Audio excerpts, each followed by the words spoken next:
এবং আমি on record বলছি যে কথাগুলো বলছি যদি তার একটাও মিথ্যে হয়ে থাকে তাহলে আমি এখানে আমি এসে ক্ষমা চেয়ে যাবো। সেদিন যারা লাল ছেড়ে সবুজধারী হয়েছিল আজকে কিন্তু ঠিক তারাই কিন্তু সবুজ ছেড়ে আজকে গেরুয়াধারী হয়েছে। বিজেপিও কিন্তু টিএমসির একটা সাব ব্রাঞ্চ হয়ে দাঁড়াবে। লাস্ট স্কুলগুলো খুলুক আর অভয় 80 পেয়ে লোকজন ঘরে বসে আছে আর আজকে আমরা 1 পেয়ে রাস্তায় দাঁড়িয়ে তাদের প্রোটেকশন দিচ্ছি। এটা হচ্ছে বামপন্থীজ না। Stop this violence. তৃণমূলের কোনো পকেট ভোট নেই। তৃণমূলের যারা এসেছিল শুধু টাকা খাওয়া ছাড়া আর কোনো কিছু করেনি। ঠিক কিছু ফ্যাক্টস আমি দেখছি যেগুলো ঘোরাঘুরি করছে। হ্যাঁ, লোকজন বলছে যে ভাঙচুর হচ্ছে, অত্যাচার হচ্ছে, একদম এগ্রিড হচ্ছে।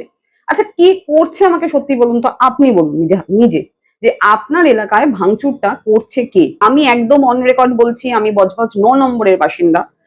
আজীবন বামপন্থী করে এসেছি, বামামূল দেখেছি, 15 বছরের সংঘর্ষ দেখেছি, সমস্ত দেখেছি, দেখে বলছি 5 তারিখ সকালবেলা আমরা যখন বেরোলাম যে কি অবস্থা, তখন দেখছি গতকাল অব্দি যারা পার্টি অফিসে বসে সকালবেলা চা খেয়েছে, ঘুগনি মুড়ি খেয়েছে, দুপুরে ভাত খেয়েছে, মাংস খেয়েছে, রাত্রিরে তরকা রুটি মদ সব খেয়েছে, তারা সকালবেলা ঝান্ডা নিয়ে বড় রড নিয়ে সেটাকে ভাঙছে।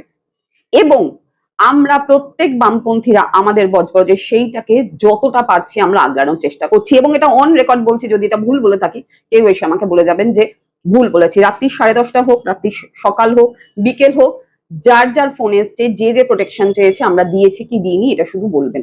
আমার যে কুকুরের শেল্টারটা আছে সেটা দেখাশোনা না, আমাদের সঙ্গে কাজ করে গোপাল বলে ছেলেটা।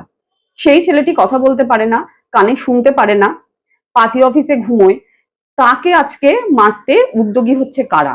আমরা রাতারাতি 2011 বদলাইনি, 2026 তো দূরের কথা। আর একটা কথা বলতে চাইছি, এই যারা বলছে না পরিবর্তন, যারা আজকে সেদিন যারা লাল ছেড়ে সবুজধারী হয়েছিল আজকে কিন্তু ঠিক তারাই কিন্তু সবুজ ছেড়ে আজকে গেরুয়াধারী হয়েছে। চেঞ্জ তারা হয়েছে। কারণ জানেন তো, আমি আগেও বলেছিলাম মমতা ব্যানার্জি, টিএমসি বলে কোনো পার্টি এক্সিস্ট করে না। মমতা ব্যানার্জির জমিদারি পার্টি এক্সিস্ট করতো। পকেট ভোট হয় তো, সেই পকেট ভোট এখনো কিন্তু কংগ্রেসের আছে, এখনো কিন্তু বামপন্থীর আছে, বিজেপি ছিল পকেট ভোট। আমি একজনকে চিনি আমার এলাকায়, নামটা বলছি না, আমার জন্মের আগে থেকে বিজেপি করতো, জন্মের আগে থেকে। তাকে ডাকা হতো, হয় না যে এই বিজেপিকে ডাকতো, ঠিক আছে। একটা একদম সোজা কথা, আমি তো বামপন্থী করি। আজকে আমি দিনের দিন যদি 2011 না বলতে থাকি, 2026 এসে তো বদলানোর কোনো প্রশ্নই ওঠে না।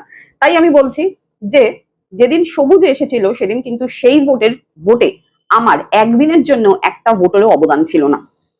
সিমিলারলি আজকে যেই জয়টা হয়েছে সেই জয়তেও কিন্তু আমার বিন্দু মাত্র অবদান নেই। আমাদের কথা ভাবতে হবে না, কারণ আজকে 80 পেয়ে লোকজন ঘরে বসে আছে আর আজকে আমরা 1 পেয়ে রাস্তায় দাঁড়িয়ে তাদের প্রোটেকশন দিচ্ছি। এটা হচ্ছে বামপন্থী। আজীবন আমি বামপন্থী থাকবো, টিল ডেট। আজকে আমি দাঁড়িয়ে বলছি, 2011 তখন হয়তো ভিডিও করতাম না, তখন বলিনি। আমি কখনো বামপন্থী ছিলাম, আজও বামপন্থী আছি। 2050 যদি বেঁচে থাকি বা 2060-70 যাই থাক না কেন, অতদিন বাঁচতে চাই না, বাট বামপন্থী থাকবো। তাই অত্যাচার যেটা করছে সেটা কিন্তু আর কেউ করছে না, বিজেপি করছে না, শুধুমাত্র তাদের ভেতরকার লোক যারা সেদিন আখের বুঝিয়েছিল আজকে আবার তারা আখের বুঝাচ্ছে। তাই বুঝে নিন, একটু ভেবে নিন। আর একটা কথা লাস্ট, প্লিজ মানুষগুলোকে একটু প্রোটেক্ট করুন, কারণ মানে এটা হতে পারে না। তাহলে কি হয়ে যাবে জানেন তো, আজকে যদি সেম জিনিস হয় তাহলে হয়ে যাবে এটাও কিন্তু ওরা টিএমসির সাব ব্রাঞ্চ হয়ে দাঁড়াবে, যেটা নিশ্চয়ই বিজেপিরা চাইবে না। তাই মানুষকে প্রোটেক্ট করুন, মানুষের পাশে থাকুন, সবাই পাশে থাকুন, কারণ তারা আপনার আত্মীয়, তারা আপনার প্রতিবেশী, তারা আপনার বন্ধু বান্ধব, দুর্গাপুজো কাটিয়েছেন, ঈদ কাটিয়েছেন। প্লিজ না, স্টপ দিস ভায়োলেন্স। আর মানুষের পাশে থাকুন, এইটা আমার তরফ থেকে একটা মানে জাস্ট রিকোয়েস্ট বলতে পারেন। দেখা কিন্তু হবে সেই এখানেই, সেই পথে, সেই মাটির পাশে। লাল সালাম।